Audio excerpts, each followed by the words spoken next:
বল কেন আমার অ্যাটাচি থেকে টাকা চুরি করেছিস? তোর জন্য সারা জীবন আমি আমার মায়ের কাছ থেকে দূরে সরে আছি। বল টাকাগুলো কোথায় রেখেছিস? চুপ করে থাকবি না, বল টাকা কোথায় রেখেছিস? কোথা থেকে টাকা পেয়েছিস? আমি চুরি করি রে, চুরি করিস তো টাকাগুলো কোথা থেকে পেয়েছিস? বল বল, দাঁড়াও।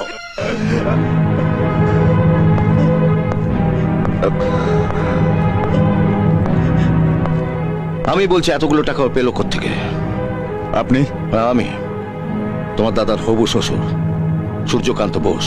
আপনি একটা চোরের হয়ে এখানে ওকালতি করতে এসেছেন? চোর? কে চোর? তোমার দাদা?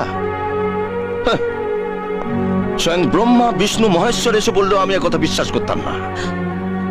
চুরি যদি ও নাই করবে তাহলে এতগুলো টাকা ও পেল কোত্থেকে? আমি বলছি। আপনি বলবেন? হ্যাঁ, ডাক্তারের কাছে আপনার অপারেশনের জন্য ৮০,০০০ টাকা লাগবে শুনে আপনার বড় ছেলে সাগর অনেক আশা নিয়ে ছুটে গেছিল আপনার ছোট ছেলের কাছে। এসব কথা এখন থাক স্যার, আমার মা অসুস্থ, আপনি বরং সত্যি কথাটা শুনলে তোমার মা সুস্থ হয়ে উঠবেন। শুনুন শান্তি দেবী, আপনার চিকিৎসার টাকা দেওয়া তো দূরের কথা, আপনার ছোট ছেলে অপমান করে সাগরকে বাড়ি থেকে বার করে দেয়। শুধুমাত্র আপনাকে বাঁচাবার জন্য সাগর ছুটে যায় আমার বাড়িতে। এই নাও, পুরো ৮০,০০০ আছে, গুনে নাও। দরকার নেই। আমি জানি যে আপনাদের মতন বড় লোকেরা আমাদের মতন গরিবদেরকে সঠিক মূল্যই দেন।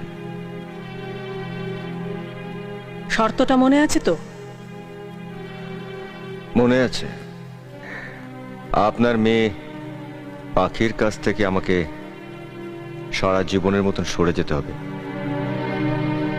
অনেকগুলো টাকা নিলে কথার যেন কোনো রকম নড়চড় না হয়। ভয় নেই, আমরা গরিব হলেও আমাদের গরিবদের কথার একটা দাম আছে। আজকের পর থেকে সাগর আর কোনোদিনও পাখির জীবনে আসবে না। এবার আপনি বুঝতে পারলেন তো? সাগর ওর ভালোবাসা বিক্রি করে আপনার চিকিৎসার জন্য